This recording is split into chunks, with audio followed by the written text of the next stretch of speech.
Paz do Senhor, irmãos, amém?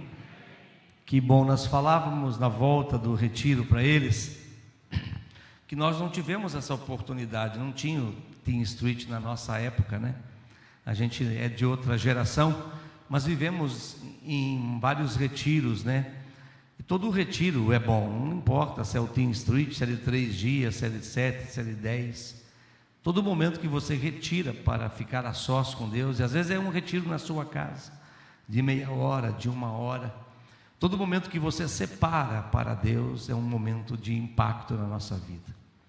Toda vez que você fecha a porta do teu quarto, a porta do teu carro, a porta da tua bicicleta, andando na rua mesmo em pé, pedalando, e você se conecta com Deus, coisas sobrenaturais acontecem, amém? E nós louvamos a Deus, né? Vai ter no inverno agora, em junho e julho, o Teen Street, é o de inverno, que eles têm depois do ano que vem. Então eles tiraram uma oferta lá de 25 mil reais, eles levantaram também no dia, para ajudar uma menina que chama Bianca, que está morando num abrigo com a mãe e com 4 irmãos ainda também, lá do Rio Grande do Sul, que perdeu a sua casa. Eles trabalharam bastante nas missões esse ano no coração dos nossos filhos, e de 1.200 adolescentes. Tinha 500 pessoas ajudando a cuidar deles, 500, você imagina, né? Então como é importante esse retiro. Faz 21 anos que tem no Brasil o Teen Street Brasil, e ali na Sesumar acho que deve fazer quase 20 anos que é feito ali. É uma bênção na vida de todos que vão participar, amém? E hoje o Teen Street é aqui. Hoje a glória e o milagre e a glória é aqui, porque você separou esse tempo para adorar a Deus, amém? Pode tirar um pouquinho do meu médio, né? Um pouquinho, e baixar um pouquinho do volume da frente, por favor, Rodrigo. E hoje é aqui, porque aqui também é lugar de milagre. Toda vez que você entra na igreja, você sai diferente. Eu nunca entrei, podia ser um culto nem tão assim afinado, o louvor não podia estar tão abençoado igual esse aqui, mas eu sempre saí diferente. Porque quando eu entro na igreja com um coração para buscar a Deus, não para esperar do louvor, para esperar da palavra, quem vai pregar, mas a emoção e a propósito está no meu coração. Quando eu saio de casa dizendo eu vou para adorar a Deus, eu vou porque eu quero ir para a casa de Deus hoje, eu vou porque eu quero ouvir a voz de Deus. Deus usa um pregador simples, Deus pode usar um pregador bom, como pode usar um pregador meia boca, como diz o ditado. Aquele lá estava mais ou menos, pastor. Mas quando o teu coração quer ouvir ele, uma palavra serve para mudar a vida de um homem. Deus salvou meu pai por uma palavra que um homem sentou na sua mesa, na frente do seu escritório, pegou no seu braço e disse: segure bem firme nas mãos do teu filho. Isso levou meu pai à salvação. Então é o nosso coração que está disposto àquilo que nós queremos ouvir e buscar. Quem sabe a mensagem que você vem buscar seja a mensagem que está borbulhando no seu coração. E nós estamos tendo uma direção de Deus desde o ano passado. Deus tem dado uma direção a esta igreja, tem falado forte ao nosso coração sobre temas. E nós viemos desde setembro pregando cada mês sobre algo, né? Eu posso recordar cada mês, mas vou recordar o último, que foi sobre Neemias, né? E este mês de janeiro e fevereiro nós vamos pregar sobre os milagres de Jesus, sobre o evangelho de Marcos, Mateus, Lucas e João, sobre o que os milagres de Jesus fazem na vida de um homem. Nós pregamos sobre Neemias, pregamos sobre Lucas 15, João 15, João 16, já falamos sobre o Espírito Santo, já falamos sobre a verdadeira oliveira que permanece, falamos sobre as coisas perdidas, e agora estamos provando dos milagres de Jesus. E eu quero que você abra a sua Bíblia comigo, se você tem, em João capítulo de número 5. Eu quero também louvar a Deus pelos irmãos. Nós passamos 15 dias fora, que pareciam que estava 2 meses que a gente estava fora, mas saímos no dia 6, voltamos no dia 20 para cá, e ficamos 14 dias na verdade fora. Pegamos umas pequenas férias, daqui uns dias vamos tirar mais o resto das nossas férias, e nós e a nossa família, e foi uma bênção. E obrigado você, que Deus fez você lembrar de orar pelo seu pastor, pela sua pastora, pela família pastoral. Foi uma bênção a nossa viagem. Então nós estamos alegres, porque o ano vai ser um ano de muitas coisas para trabalhar, como sempre. É por Ele, por meio dEle, para Ele, que nós estamos gastando a nossa vida. Amém? João 5, amém? Você encontrou? Amém? Então vamos lá, vamos juntos, vamos ler a palavra de Deus. Nós vamos conseguir projetar aqui ou não? Só para mim saber. Vai projetar? Vai projetar, ok. Vamos então lá. Passadas estas coisas, havia uma festa dos judeus, e Jesus subiu para Jerusalém. Ora, ali existe ali junto à porta das ovelhas um tanque, chamado em hebraico Betesda, o qual tem 5 pavilhões. Nesses jazia uma multidão de enfermos, cegos, coxos, paralíticos, esperando que se movesse a água, porquanto um anjo descia em certo tempo em tempo, agitando-a. E o primeiro que entrava no tanque, uma vez agitada a água, sarava qualquer doença que tivesse. Ali estava um homem enfermo, havia 38 anos. Jesus, verso 6, Jesus, vendo-o deitado e sabendo que estava assim há muito tempo, perguntou-lhe: queres ser curado? Respondeu-lhe o enfermo: Senhor, não tenho ninguém que me ponha no tanque quando a água é agitada, pois enquanto eu vou, já outro desceu antes de mim. Porque era coxo, ele era manco, né? Ele tinha problema nas pernas, era enfermo, ele não tinha como se locomover. A Bíblia diz que ele era paralítico, não sabemos qual era essa paralisia, mas ele tinha dificuldade de locomoção. Verso 8: então Jesus lhe disse: levanta-te, toma o teu leito e anda. Imediatamente o homem se viu curado e, tomando o leito, que era tipo uma maca, tomando o seu leito, pôs-se a andar. E aquele dia era sábado. Por isso disseram os judeus ao que fora curado: hoje é sábado, e não tinha lícito carregar o teu leito.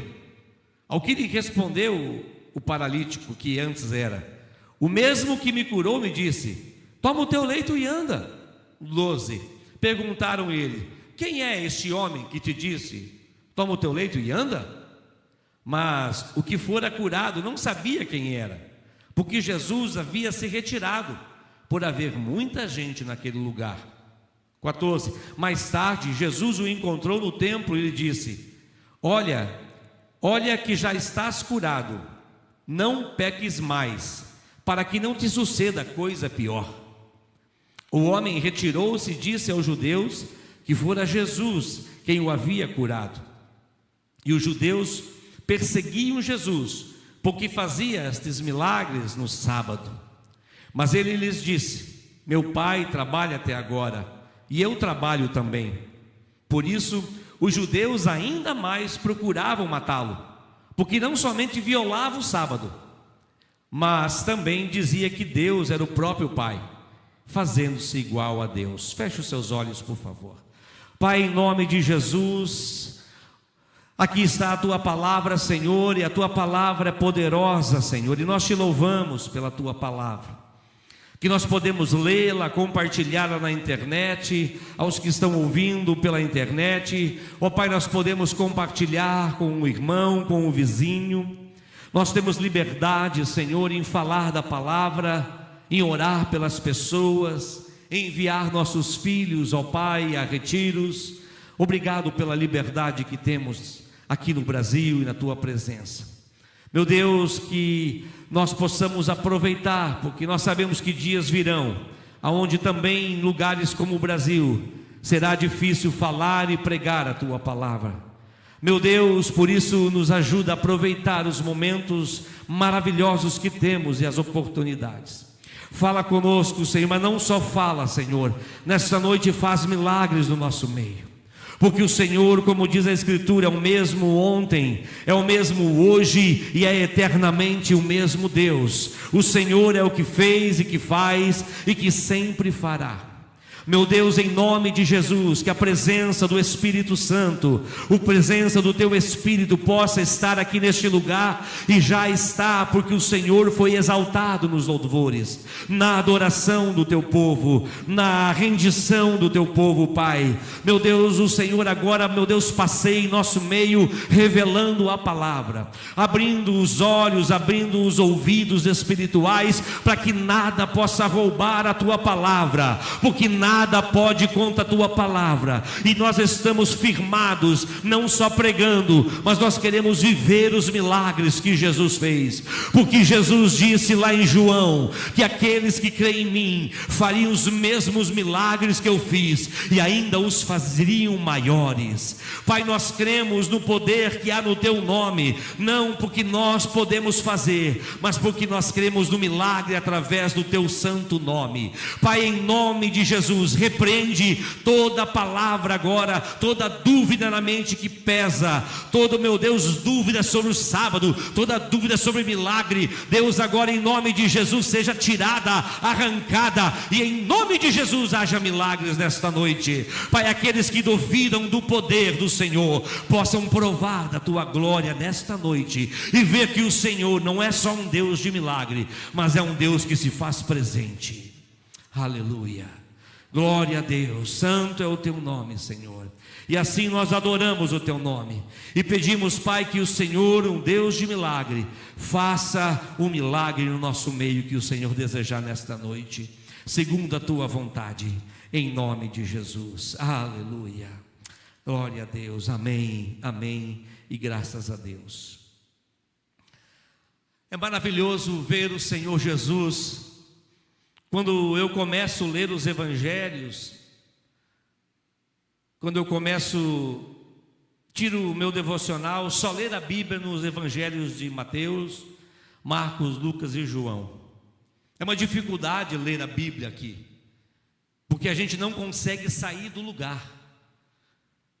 Quando eu estabelecia no passado ler os evangelhos e estudar os evangelhos, eu não consegui terminar no ano inteiro.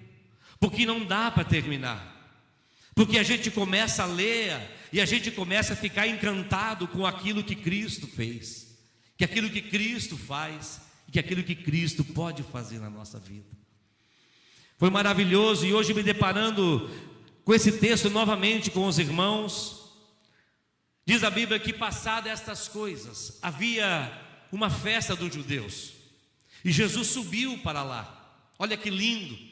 Jesus foi para lá, e o verso 2 diz ali: existe uma porta, a porta das ovelhas, um tanque chamado em hebraico Betesda. Meus irmãos, essa porta das ovelhas é uma das 12 portas que tem em Jerusalém. Quando Neemias, junto com a turma toda que Deus mandou, preparou para reedificar os muros, uma das portas, está lá em Neemias, capítulo 3, o sumo sacerdote, Elisiabe foi responsável por edificar a porta das ovelhas. Neemias capítulo 3, e ali Jesus estava exatamente no lugar chamado a porta das ovelhas. Por que Jesus estava neste lugar? Porque Ele é a porta.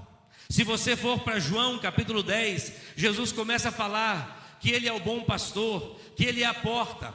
João capítulo 10, verso 6, Jesus falando sobre esse tema, Ele disse no João capítulo 10, verso 6, e Jesus, no verso 7, Jesus disse, afirmou, pois, Jesus de novo, em verdade, o 7, em verdade eu vos digo, eu sou a porta das ovelhas.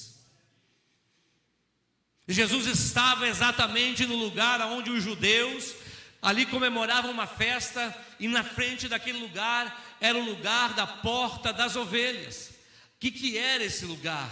Esse lugar era o lugar onde as ovelhas que seriam sacrificadas passariam e entrariam nessa porta, chamada a Porta das Ovelhas. Lá em Jerusalém, no templo, havia 12 portas, e uma delas era a porta somente para entrar as ovelhas. Quais ovelhas? Ovelhas sem mancha, sem mácula, sem ruga, ovelhas que eram um protótipo do próprio Senhor Jesus, que lá tinha que se oferecer sempre o sacrifício, todos os dias. O sumo sacerdote, Elisiabe era o sumo sacerdote, e junto com seus irmãos e Neemias, eles reedificaram, pastor Hamilton, essa porta. Hoje à tarde eu chorei quando eu comecei a ler isso. Eu falei: meu Deus, como tu és perfeito, o Senhor é a porta, e o Senhor estava no lugar onde os homens, ali os judeus não conseguiam enxergar a Cristo. Esse homem, mesmo esse paralítico, quando Deus fala com ele, quando Jesus se apresenta para ele, ele fala: Senhor. Jesus pede: homem, tu quer ser curado?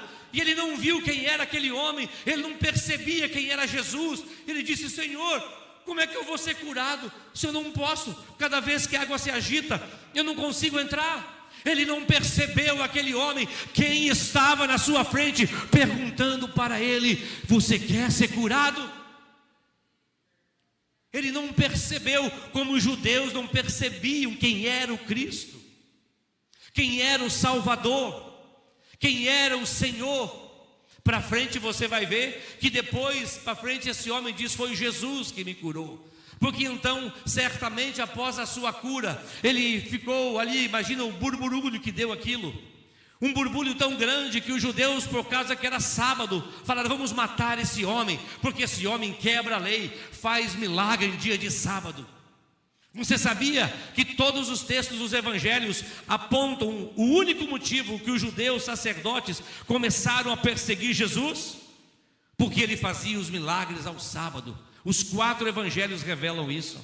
E existe gente por aí pregando que se não guardar o sábado, você não vai para o céu. Meu Deus, precisa ler a palavra, ter discernimento. Mas como esse homem estava ali, sem discernimento, ele não entendia quem podia ser aquele homem. O seu milagre estava na frente dele e ele não conseguiu ver. Jesus estava no lugar aonde era o lugar que entrava as ovelhas, e ele ali então era o cordeiro que estava como um homem agora, se preparando para ir ao Calvário. E ele se encontra com esse homem, e logo após, Jesus então, ele manda esse homem descer, pegar o seu leito e caminhar e levantar. Logo em seguida, nós temos toda a história que você viu, foi bem claro o texto, dizendo o que aconteceu.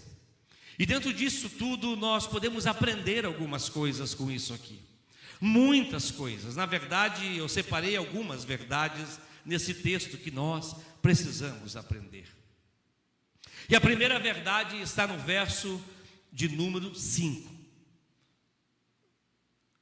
5:5. Por favor, vamos manter sempre o texto junto com o pastor ali na projeção, para os irmãos também poder acompanhar.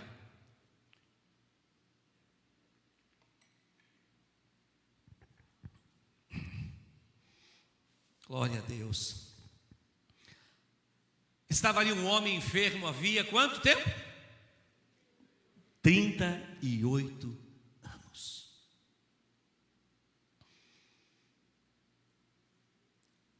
Mas olha, passa para o verso agora 6. Só a parte número 1. Jesus vendo. Volta para o 6. É muito complexo a questão de milagre. Essa semana mesmo eu conversava com um rapaz que ele falava: pastor, o senhor tem 29 anos que o senhor foi liberto. O senhor voltou a ter vontade de fumar, de beber, fumar um cigarro, fumar uma maconha, beber, fazer alguma... Eu falei: nunca mais na minha vida. Desde que eu me converti, eu tomei um gole de champanhe no primeiro virada de ano, um gole de champanhe na casa da minha mãe, que não era crente ainda. na virada do ano, e aquele gole foi o último gole da minha vida de uma bebida alcoólica. E eu jamais senti vontade de voltar a beber, de fumar, porque eu lembro o dia que Jesus me libertou. E ele falou: pastor, mas como? Eu já tive várias recaídas, e por que não acontece comigo? Por que aconteceu contigo e não aconteceu comigo? Eu falei: essa resposta eu não tenho. Essa resposta eu não posso te dar. Tem gente que nesta noite pode voltar para casa saltando de alegria, porque o louvor foi uma bênção, a palavra foi uma bênção, mas pode ter gente que sai dizendo assim: não senti nada. Eu estava muito alto o som, o pastor se movimentou demais para um lado para o outro, e eu não senti nada. Pode ser de muitas formas as coisas de Deus, mas o que eu quero destacar aqui é: esse homem sofria há 38 anos, mas Jesus não tirou ele do seu radar. A vida inteira, chegou a hora dele, chegou o momento que o rei se aproximou, e Jesus viu ele. Jesus não tira os olhos de você. Quem sabe o teu milagre não chegou, quem sabe o teu sofrimento ainda está doendo, quem sabe a tua ferida ainda está doendo, e você pensa que Deus esqueceu de você. Esse homem de 38 anos de sofrimento é a prova que Deus não esquece dos seus e que teme o seu nome. E se você pode dar um glória a Deus, eu aceito para Deus. Aleluia! Deus está vendo, Deus jamais esquece. Agora, escute bem, esse homem, eu tenho certeza que jamais ele se voltou contra Deus. 38 anos, ele esperava o seu milagre. 38 anos, ele falava: um dia Deus vai me curar, pastor Hamilton. Um dia, o pastor Hamilton ficou 40 anos sem ver a sua família, 40 anos sem achar a sua família. Eu vivo ao lado dele, faz 20 anos que eu vivo do lado dele. Mais do que a Edna. Perdeu, dona Edna. Está com quanto com a Edna? Não está não. Tudo casado. 12. Eu estou 8 anos na frente, Edna. 15 casados já? Eu estou ficando velho mesmo, hein? Meu Deus.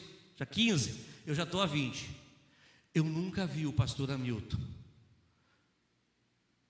Eu ia nas reuniões da família, pastor Hamilton. Eu vi os pais lá falando com os filhos, na reunião da família, testemunhando, abraçando. E eu via você. Eu nunca te falei isso, mas o meu coração e a minha mente falavam. Você falava dos pais, dos filhos, que os pais são um apoio na recuperação. E eu lembrei da tua recuperação. Sem pai, sem mãe, sem irmão, sem conhecer a mãe, sem conhecer, o pai morreu, sem conhecer os 4 irmãos. Mas eu nunca vi sair da tua boca, Milton, uma murmuração por causa disso. E foi por isso que depois de 40 anos, o teu milagre chegou, querido. Esse homem viveu um milagre 38 anos depois. Foi duro. Quem sabe o vaso teve que ser quebrado para esperar chegar a 38 anos. Mas chegou. A primeira lição que eu tiro neste milagre de Jesus é que ele jamais perde o radar de quem está sofrendo. É que jamais ele tira os olhos daqueles que temem a ele. É que jamais ele vai deixar de fazer o milagre quando você estiver com o seu coração apontado para ele, adorando a ele, no meio da prova, no meio do sofrimento, no meio da dor. Você vai dizer: o meu Deus está me ouvindo. Não murmura, espera no Senhor. A Bíblia diz: esperei com paciência pelo Senhor, e Ele se inclinou para mim. Aleluia! Essa passagem de Jesus movimentou o meu coração nessa tarde. Eu já tinha lido, eu já tinha pregado, não sobre isso nunca, Mas hoje à tarde eu voltei para rever o texto e preparar os finais da mensagem. E eu fui tão visitado por isso, por imaginar esse homem, 38 anos. 38 anos esperando. E Jesus o encontrou. Não foi ele que encontrou a Jesus. Jesus vai te colocar situação e ele vai visitar a sua vida. Verso número 2, segunda lição que eu tiro desse texto. Ora, ali existia junto à porta das ovelhas um tanque chamado em hebraico Betesda, o qual tinha 5 pavilhões. Betesda em hebraico significa lugar de misericórdia. Esse tanque é um tanque que ele vinha de 2 fontes de águas, é bem grande, está até hoje lá em Jerusalém. E ali era um lugar de misericórdia. Porém, o que é misericórdia? Você precisa entender o que era Betesda. Eu entendo que Jesus se posicionou no lugar que tinha o nome das portas, o seu nome, porta da ovelha, porque ele estava querendo dizer: agora não precisa mais sacrifício, eu fui o sacrifício, eu sou a porta. Mas em segundo lugar é porque lugar de misericórdia. Ali estava rodeado de fariseus e judeus. E nós lemos no verso 10 agora, que após o homem começar a andar, olha o 10, por isso os judeus que estavam ali, disseram ao que fora curado: hoje é sábado, não é te lícito carregar o leito. Amados, como chamava esse lugar? Betesda, que significa lugar de... Nós temos que tomar muito cuidado. Aqui eles estavam vendo um homem que eles conheciam, que estava há 38 anos sem poder se movimentar. Ele estava vendo um homem caminhando agora. Só que o foco deles não foi glorificar a cura. O foco deles foi olhar para a religião. O foco deles foi olhar para uma regra, a qual Jesus veio justamente para quebrar. Aliás, desculpe-me, para cumprir. Porque era impossível o homem. E eles, a hora que eles olham o homem, o que é que eles olham? Ei, você está carregando o teu leito, é proibido carregar o leito. Seria essa a pergunta a ser feita? Seria essa a pergunta a ser feita? Fala, paralítico, meu Deus, o que é isso? Você está andando paralítico. Louvado seja Deus, quem te curou. Um homem cheio de religião, e nós podemos cair nessa. Um homem cheio de espiritualidade, um homem cheio de poder, pode cair nessa, de olhar o que está escrito. A regra diz: cortou o cabelo, tem que ser expulso da igreja. Rapou a perna, não pode mais ficar nessa igreja. Tirou a camisa lá fora andando na rua, disciplina.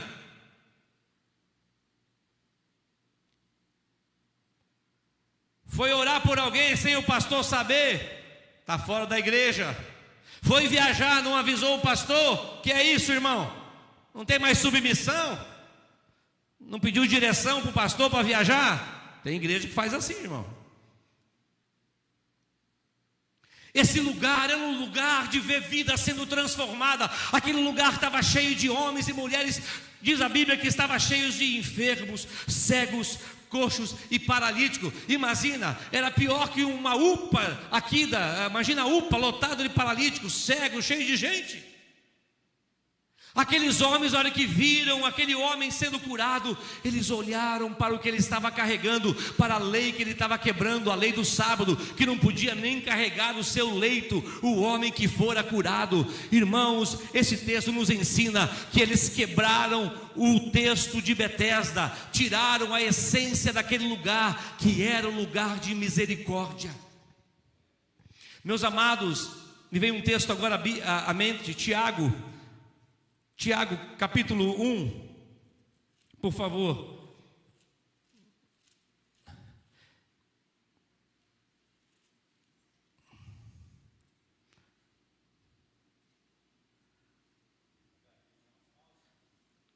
Qual pastor Hamilton? Não, capítulo 2 de Tiago. Olha só. Vamos ler.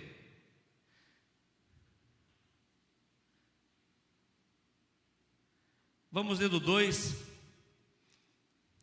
Vamos ler a partir do 7, para você entender o contexto. 2:7. O Espírito Santo me traz esse texto à lembrança.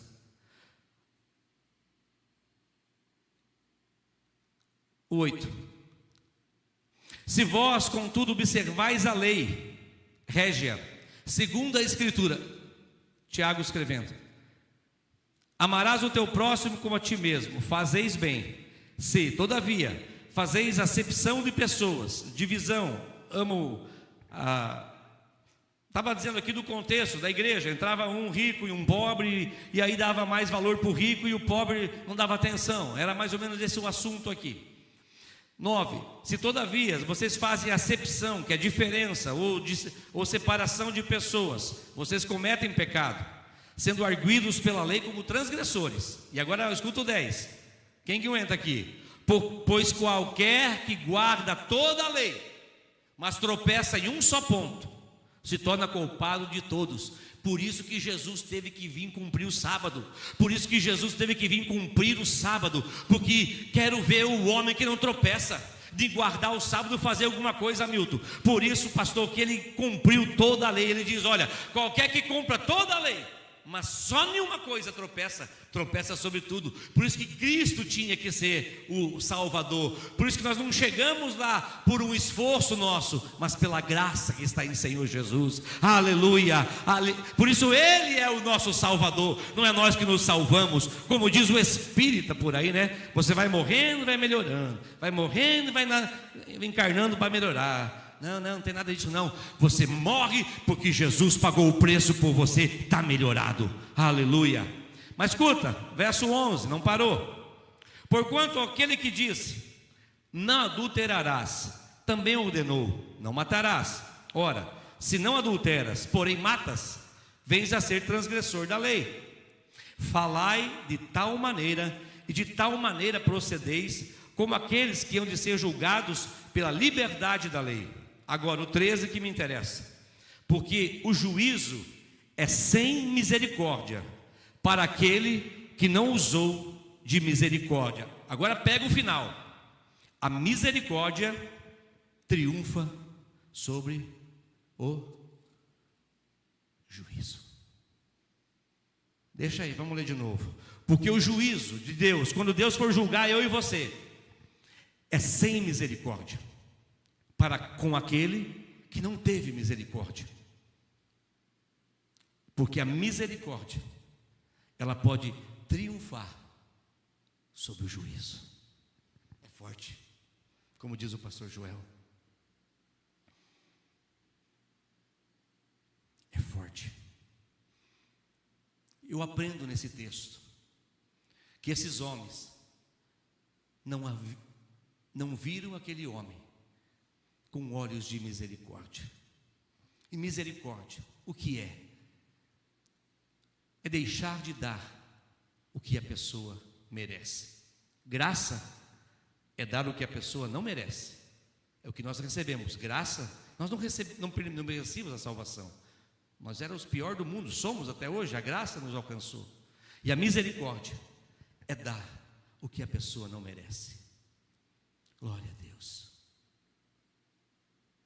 Nosso filho, um dia um pai, para explicar para você, falou que quando nós chegar em casa, ele aprontou uma coisa errada, nós vamos conversar e você vai ser disciplinado. E chegou em casa, aquilo passou. No outro dia o pai chamou o filho e falou: filho, o pai não vai disciplinar você, só quero que você nunca mais faça isso, porque o pai está tendo misericórdia de você. Você merecia uma disciplina, mas eu vou confiar que a partir de hoje você não faz isso mais. Eu vou ter misericórdia de você. Jesus aqui, ele estava no lugar da porta das ovelhas, como sendo ele o Salvador.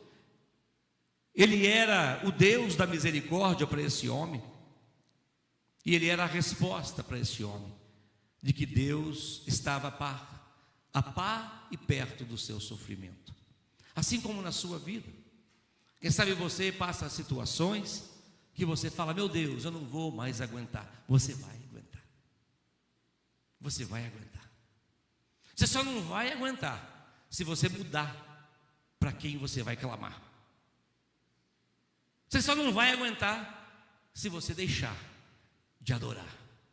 Você só não vai aguentar se você deixar de buscar a Deus. Você só não vai aguentar se você virar as costas para Deus. Agora, se você aguentar: pastor, o senhor não sabe. Eu sei. Você vai aguentar, porque Deus vai te segurar pelas mãos. Ainda que Ele não dê o milagre que você precisa, ainda que Ele não te visite na hora que você mais quer, Ele está te olhando. Ele está olhando você adorando na tribulação, na provação, na tentação. Ele está vendo você.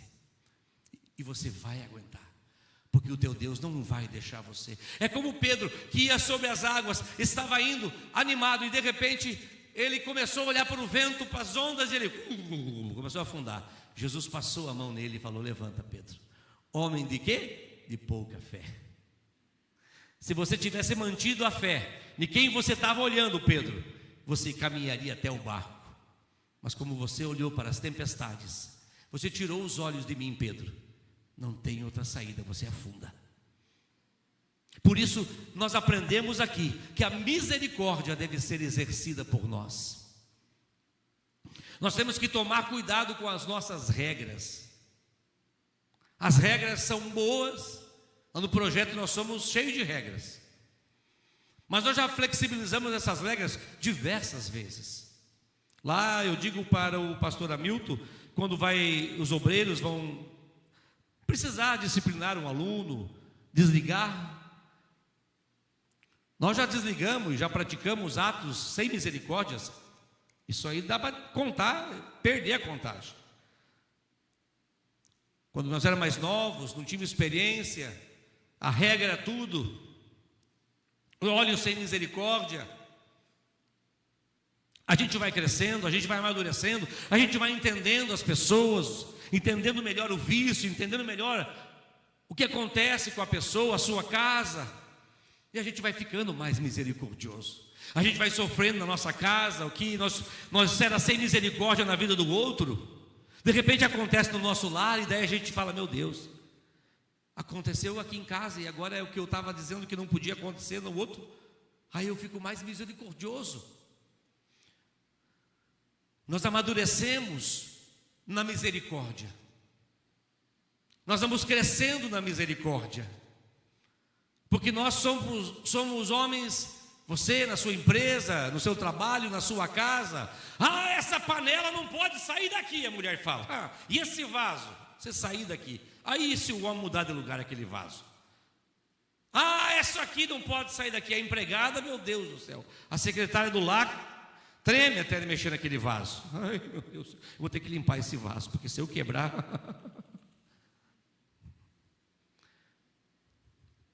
Regras são boas quando estão num coração flexível, quando estão num coração misericordioso que vai cobrar ela.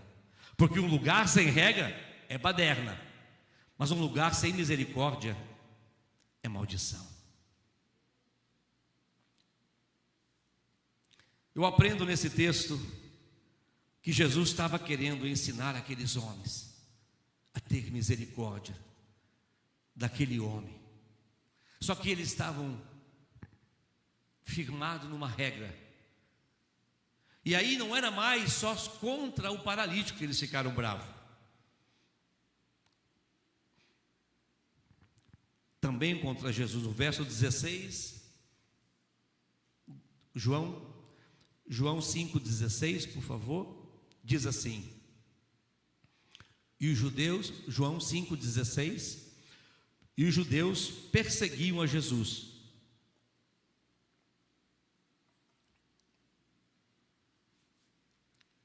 porque fazia estas coisas no sábado.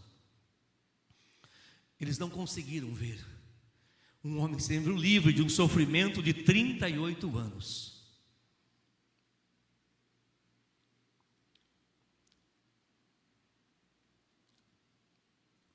Qualquer apego a regras afasta o evangelho da sua essência. Eu já conheci irmãos de igrejas mais antigas, né, irmãos, que foram expulsos da igreja porque raparam a ponta do cabelo. Cortaram a ponta do cabelo. E era excluído assim, ó. Irmão João Maria da Silva, fique em pé, por favor. E Maria Joana. Os irmãos mais antigos aqui devem conhecer essas histórias. Levante, o irmão está excluído do corpo da igreja porque a irmã cortou o seu cabelo, a ponta do cabelo. Isso é falando do passado, mas ainda existem coisas assim semelhantes. A igreja, e nós que somos a igreja, nós, não é a igreja Restaurar, entenda, igreja como nós que confessamos o evangelho, temos que tomar cuidado para não perder a essência do evangelho, que é a misericórdia. É a misericórdia.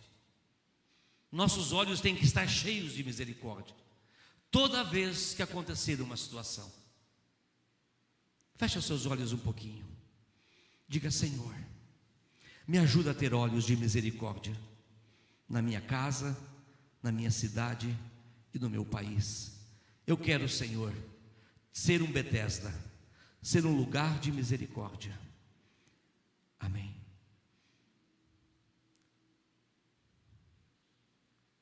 Seus olhos vão olhar diferentes situações que outrora você podia julgar de forma diferente, porque a lei, porque a regra não é evangélico, não diz que é crente.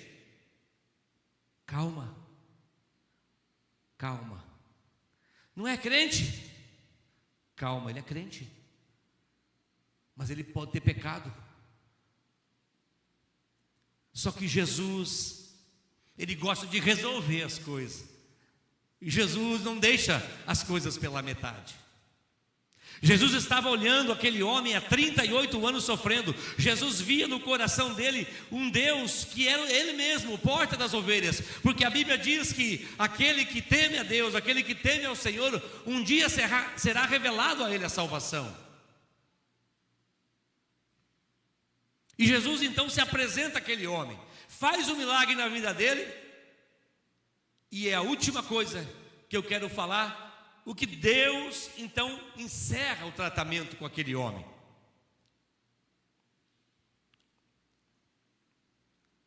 Verso de número 14.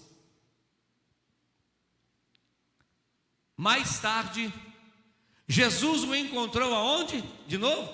No templo. Ele disse: olha que já está curado.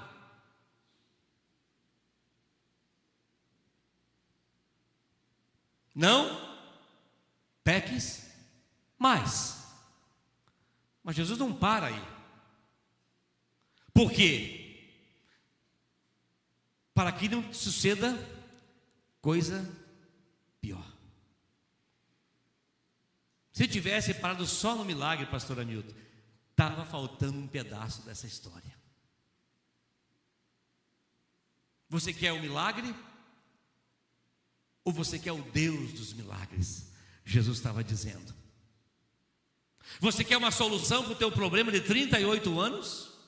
Ou você quer agora? Eu até penso que esse homem cometeu alguma coisa que levou ele para a enfermidade. Quem sabe uma briga, levou um soco, levou uma facada, não estava andando, sei lá, alguma coisa, porque está relacionado àquela enfermidade, pastor Hamilton. Não revela, mas me parece que, pela fala de Cristo, que o que ele tinha praticado foi alvo de um pecado. Ele não é de nascença. A Bíblia não fala que esse homem era de nascença. A Bíblia diz que havia 38 anos que esse homem estava enfermo. E não diz, quando a Bíblia fala que era de nascença, ela fala do cego de nascença, a mulher encurvada de nascença. Mas este homem não foi de nascença. E ele diz: olha, você está curado. Agora, você não peque mais. Eu tenho aqui comigo, irmãos, para finalizar, é que Jesus adverte esse homem a viver uma vida na sua presença, porque não tem mais como não pecar se você não estiver na igreja.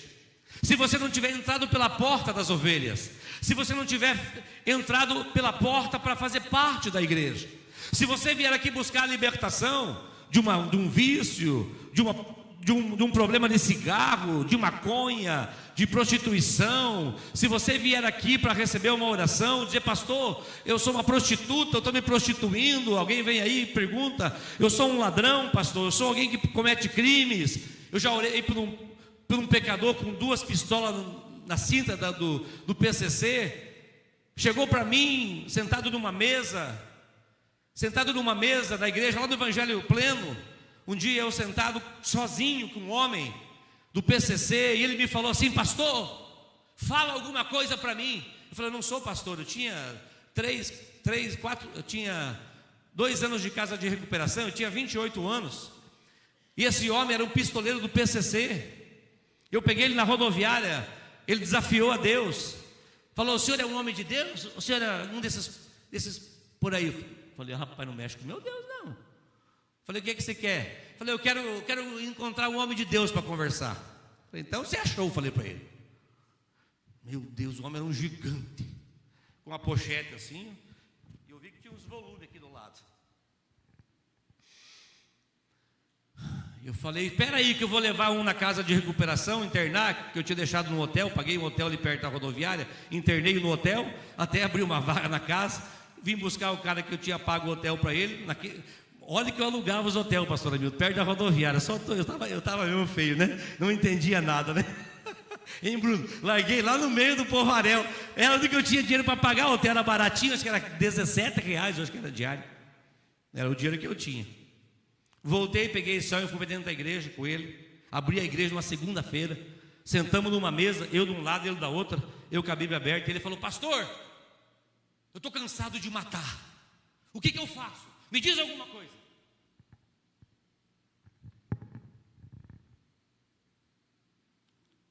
Eu falei, eu abri a Bíblia, eu vou contar aqui, irmãos, para vocês, pouca gente sabe disso. Ele agarrou a minha Bíblia e jogou na parede. Eu voei por cima da mesa, na cabeça dele, e falei: está amarrado em nome de Jesus. E ele botou as 2 mãos para trás, 765 dele. Um demônio. A minha mãe até hoje briga comigo por causa disso. Eu fui louco, né? Se fosse hoje eu não faria isso. Não sei se falta fé ou é muito amadurecimento. Gostaria de fazer de novo.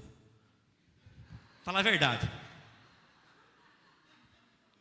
Eu voei naquele homem que eu não alcançava a cabeça dele, passou por cima da mesa. E aquele homem... Gente,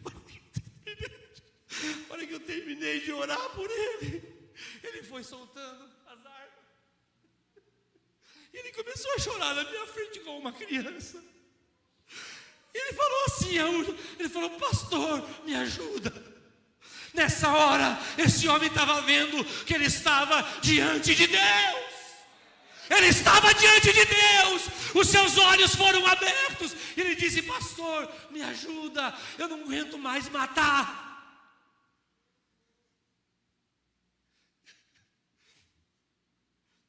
Ele falou assim: me manda para o Rio de Janeiro, pastor. Tem um lugar lá no morro que só entra bandido. Eu não sou, o senhor ajuda pessoas que usam droga. Eu sou bandido, pastor. O senhor não está entendendo. Eu só mato.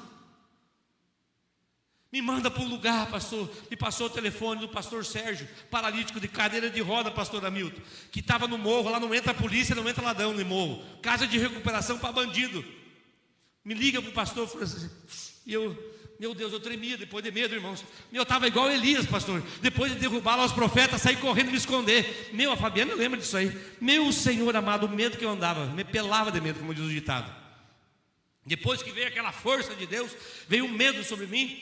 E eu queria despachar aquele homem de qualquer jeito dessa cidade. Eu não tinha dinheiro nem para comprar a passagem naquela época. Fui na assistência social, consegui uma passagem para aquele homem. Larguei esse homem para o Rio de Janeiro. Foi até Curitiba. Não, até Curitiba, de Curitiba me viram. Meu Deus, falei: esse homem foi embora, graças a Deus. Mas ele foi bem embora. Passou uns 7, 8 anos, bate pau. E eu fiquei assustado uma semana, irmãos, com isso aí. Batia pau na frente de casa, eu ia na janela. Fazia assim, ó. Eu falava: não é ele. Eu fiquei assustado, não é verdade. Acho que eu estava igual o Golias, pastor, aquela força que Deus deu aquela hora. E aí, irmãos, um dia bateu palma, era ele. E aí eu falei, já faz 7 anos, só pode, esse homem não. Ele veio me agradecer ali, falei, que deu da sua vida? Ele falou, eu fui para Curitiba, a polícia me prendeu em Curitiba, eu deixei as armas embaixo do ônibus, abandonei as armas, eu tinha mandado de prisão, fiquei 5 anos preso, e eu estou bem, eu só vim aqui para te agradecer. Mas eu não dei muita bola assim para as conversas, sabe? Eu estava ainda com um pouco de medo. É verdade. Falei, glória a Deus pela sua vida. Segue o caminho, vai pregar o evangelho. Vai com Deus, irmão. Glória a Deus. Porque, foi tenso o negócio. Vocês não imaginam. O irmão Diogo aqui. Já passou umas apertadas também, né, Diogo? Atrás do povaréu, nos bocos de fumo por aí, né, Diogo? Diogo também é um resgatador de almas. Glória a Deus. Mas Deus dá força naquela hora, né? Esses dias o pastor Hamilton, irmãos, esses dias, ano passado, aos milagres, me ligou, pastor, falei, o que foi? A nossa moto está na boca. Falei, não.